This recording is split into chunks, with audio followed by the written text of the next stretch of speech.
Welcome to Thrifty Block Printing. This is June Malikian.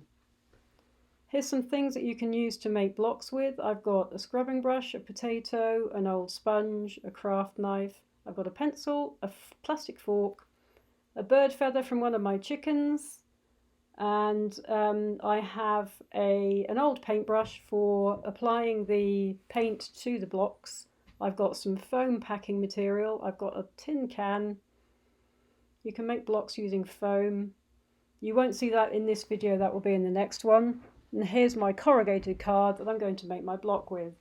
An old plate, you could use a paper plate. I've got paper, and I'm just cutting the edge off that piece of card. Don't go smaller than about 3 square inches. I've drawn a diamond shape onto the surface of the card, and I'm just cutting into the top layer of paper. You'll see the card is made out of 3 layers. It's got the top paper, it's got the paper underneath, and in the middle it's sandwiched with this corrugated card. That's what makes it strong. So what we're doing is we're peeling away the top layer of the card to reveal the corrugated stripes underneath. And when we print it, you're going to see that that's going to create some rather lovely lovely stripes. Sometimes the card will come off in one piece, and sometimes it needs a bit of help. This one, for some reason, needed a lot of help. They obviously use a very strong glue on that, but you can see the diamond being revealed. And please note, this has been speeded up quite considerably. I don't really work that fast, I wish. Right, just tidying up really quickly. And there you have your block. Now you've got your sponge. This is just a regular dishwashing sponge. You can cut any shape you like out of it. And the reason I'm showing you different things is because you might not have a potato at home, but you might have an old sponge you could use, or you might have a tin can you can use, or you might have a bird feather or a fork. This edge of a fork dipped into the paint can make a quite nice pattern as well. So I'm giving you some options. So here I'm just cutting off the edge of the sponge. I'm going to use my scissors, and it's thin enough to use scissors on. But you could cut your sponge into a diamond as well and make a diamond shape, or you could make a bigger circle. And you're just going to paint that with you're going to apply the paint with a paintbrush and just press that onto the paper or the surface you're printing onto to make a pattern. You'll see that my table is covered. I've got an old towel covering my table, but you could use anything. You could even just use a bin bag, open the bin bag up and use a plastic bag on the table, but do cover your table before you start. So I'm just using a pen to draw a circle in the sponge. I'm going to cut that out with my scissors. And I'm making like a little stamp, a little circular stamp.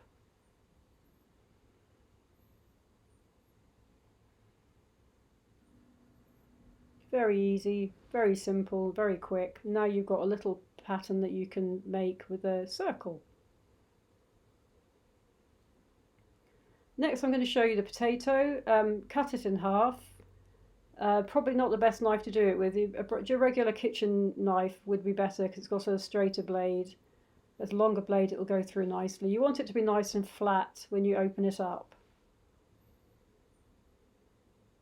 Nice and clean. And you're going to just use that as a stamp to press onto the page as well. And again, you won't see this in this video, you'll see it in the next video. I'm just going to draw on here a very simple, some kind of star shape. I want to kind of mix my shapes up. So far I've got a diamond, I've got a circle, I've got a wavy line, and I've got my potato star. And I also have my feather as well. So to cut the shape out, you're going to cut down into the top of the potato about 1/4 of an inch, all the way around the lines that you've drawn. So just take that knife very carefully, keep your fingers out of the way. You can just use a regular kitchen knife. Cut into the top all the way around.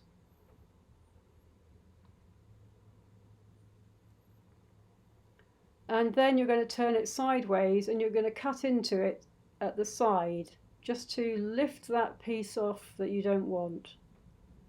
You're going to go round all the way, and you want to be careful with this. Don't try and do it too quickly, and be careful not to cut through the shape that you just made. You're just taking those in between pieces off. So I'm going in between each point of the star, and just it needs a helping hand, that one. And this is the last piece, so you'll see that it comes off quite nicely, and you've got a nice star shape stamp that you can use to print onto your paper or your fabric or whatever you're printing onto. The next thing I'm going to show you is how to make another type of block using just a regular piece of packing card. And this could be, this one I've got is a tissue box. You can see the transparent side on it. You could use a cereal box, you could use a cookie box, whatever you have available at home. I've got white paper, I've got household sampler paints, I've got a glue stick, Sharpie, and a pair of scissors.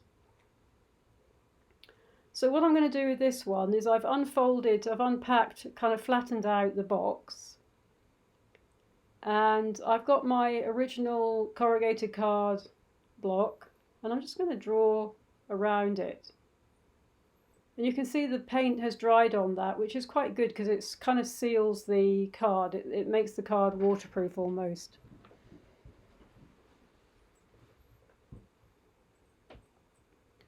So I'm just going to trace around that because I want my blocks to be roughly the same size, because that way they will fit together really nicely when I print them. And you'll see how that works rather well. So just cut it out. You're going to cut that one out.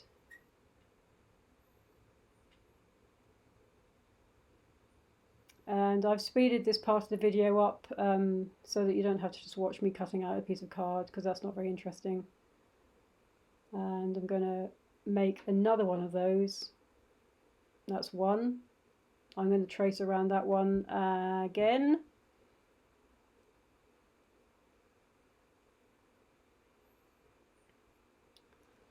And I'm going to cut that one out. And the second one I'm going to use to make my shape with. So we're layering two pieces of card together. So you've got your two pieces, and I'm going to draw an organic shape this time. I have a diamond, and I'm now going to draw a flower.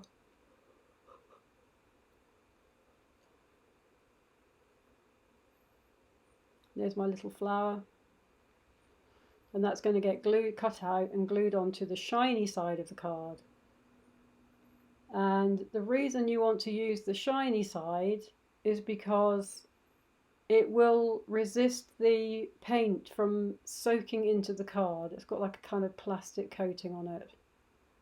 So the first thing to do is I'm cutting all the way around the outside of my flower, because it's going to be easier to cut into the petal shapes when there's less card to cut away.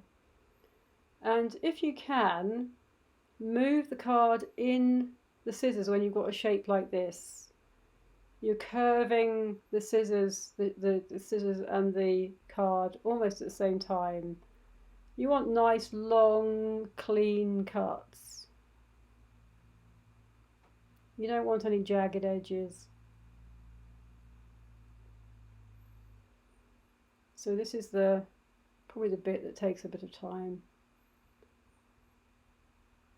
But this is much quicker than doing the corrugated card, because all you're doing is cutting a shape out of one piece of card and gluing it to another piece of card, and then you're going to paint it, and I'll show you, you'll see that in a minute. So there's our shape. Nice little flower. And I'm going to just say something about how thin this is, because you haven't got the body that you have on the corrugated card. It's very thin. So you've got to be very careful when you paint your colours onto there. So we're now going to glue that. So you're going to take your trusty little glue stick, plenty of glue on there, and you're going to glue the brown side of the card, the inside of the card, or the packing.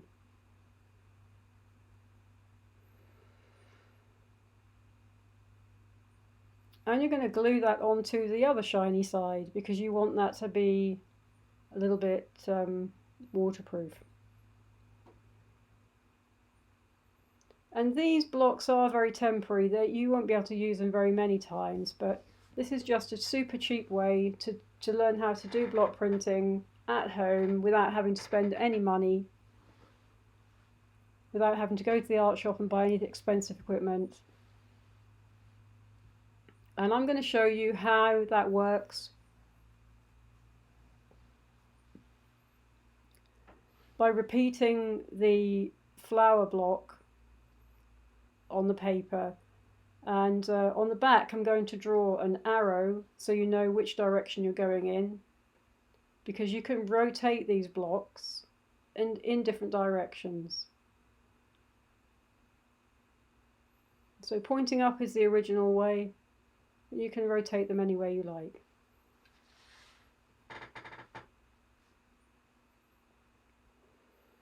I'm taking the yellow paint because I think the yellow flower is rather pretty, and we're just going to paint the shape only the shape. You're going to carefully paint around the edges, not onto the base that the flower has been glued onto. So you want to keep it quite clean. So just be careful with your brush, you don't go over the edges. You want to keep as clean a shape as possible. And I'm using quite a lot of paint, not so much that it's going to slip when you print it, but enough for it to come out on the paper. And a piece of advice, I would suggest that you tape your paper to the table before you start printing, because it can move. I'm lining that into, I'm lining it up with the edge of the top left hand part of the paper, so you can see it lines up with either the top and the side, right up into the corner. Got my arrow pointing up, and there's my first print, and I'm actually quite pleased with that. I think that's rather nice.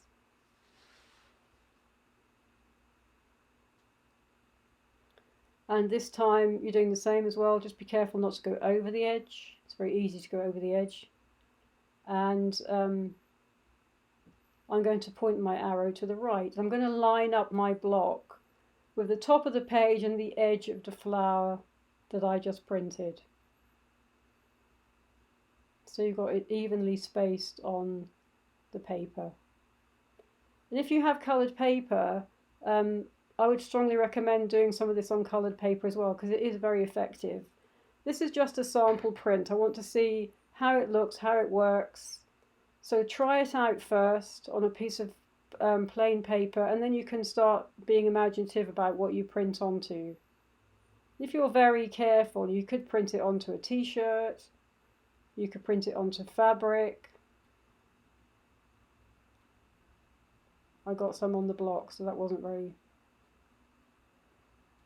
careful of me. And it's going to go off the page this time. You'll see that some of it will be running off the page. That's why you need to cover your table. And that's what textiles does. It tends to go off the page sometimes. Just like if you were cutting out a piece of fabric, you're cutting through the pattern. So again, I'm doing the same again.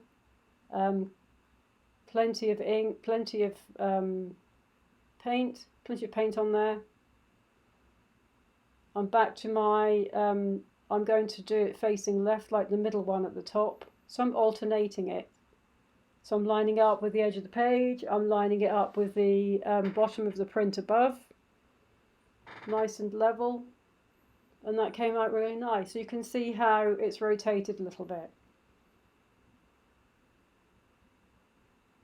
And you're just going to keep on doing this until you've covered the page. Remember your arrow. This time I've got my arrow facing left. on the bottom, and you can see I'm lining it up with the edge of the flowers that have already been printed, so that you know that it's going to be nice and even. And then I'm going to have one more, and that's going to go off the page as well. So you can have that go off the page. And you're just going to keep on doing that. And this has been speeded up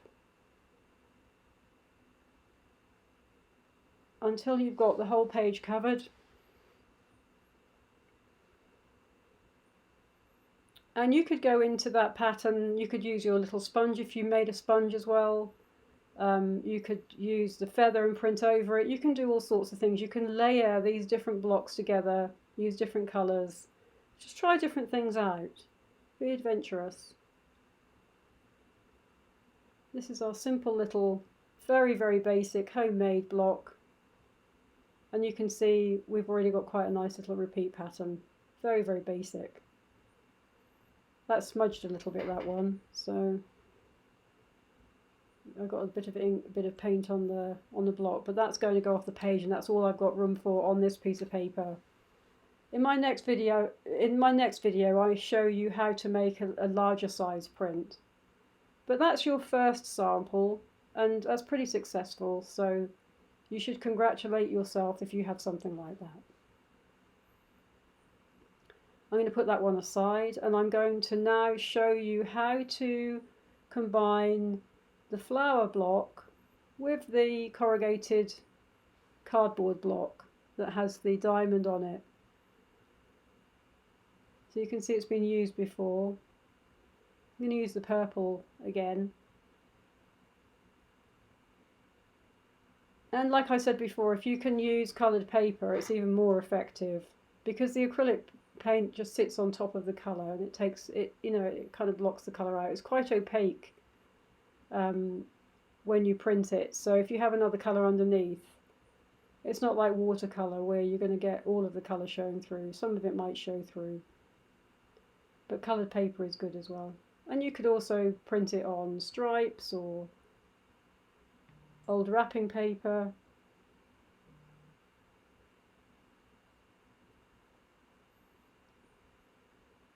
And the household paint is not toxic, but you're not going to be eating it, so if you want to wear gloves as well. I did wear gloves earlier in the video, and then I cleaned up and started another one, so you can see it can be a bit messy. So there you have it. I'm going to line it up with that top left hand corner again. I've got my arrow pointing up, pointing north.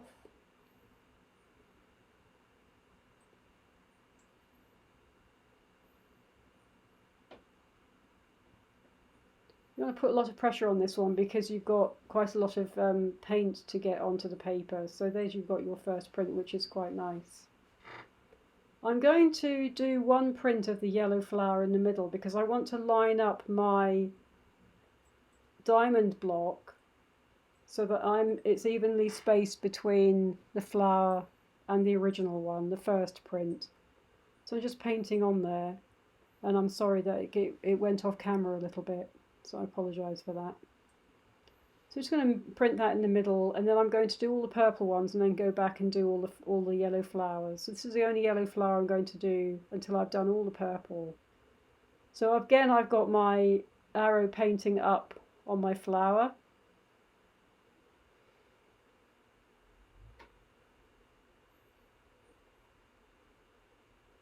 And then again, I'm going to be going off the side again because the paper is a bit small. My block is about 4 inches square, but I think if you do about 3 inch square, it might actually fit on the page better. And because we're not able to work in school right now because of the pandemic, this is all for homeschooling. So you have to make consideration for the amount of space you have. You know, if you don't have a big table that you can work on, you're limited to the space you can use. So be sensible. Now I'm going to put one in the middle, and I'm going to line the corners of the top with the corners of the print that's already there.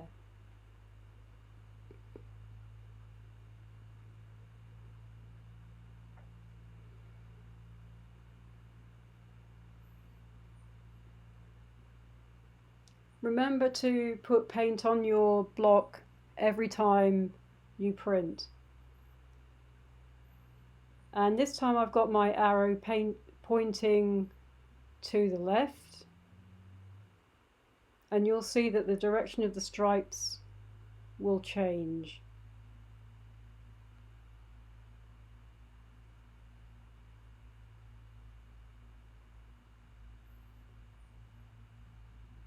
And there you can see it. So you've got these stripes going up vertically on the top and horizontally on that one.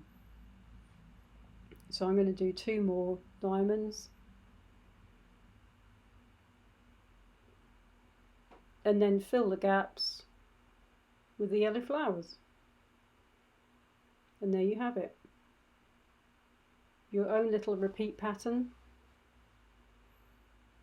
And from here you can start developing your ideas. You can make other blocks. You can mix all the blocks up together and make different patterns. Find as many different things as you can at home that you can make a block with.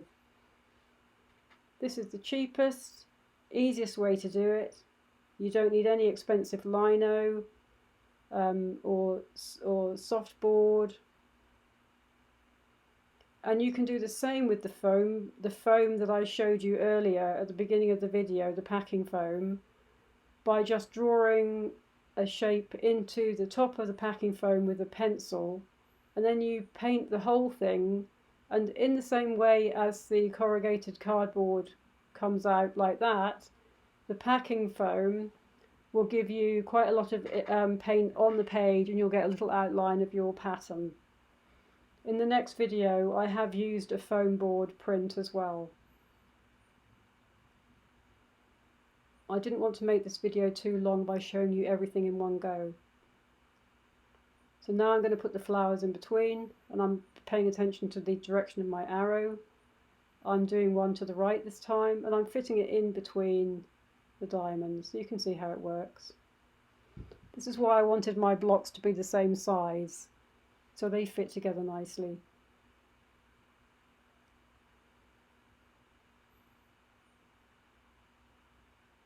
I'm not going to bother with that corner piece, that bit on the edge, because of where my flower is on the block, it's not going to come out on the paper at all, so I'm just going to leave that one blank. And this is the last one, so we're nearly finished. So you can see how quick it is, how easy it is.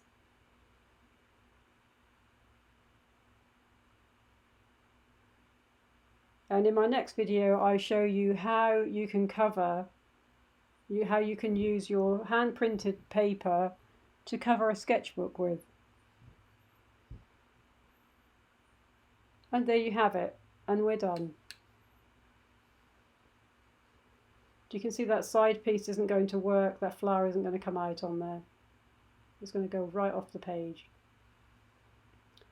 So I'm putting that aside, let it dry off, and I can use that again. And here you have it, you've got your little repeat print, rather nice.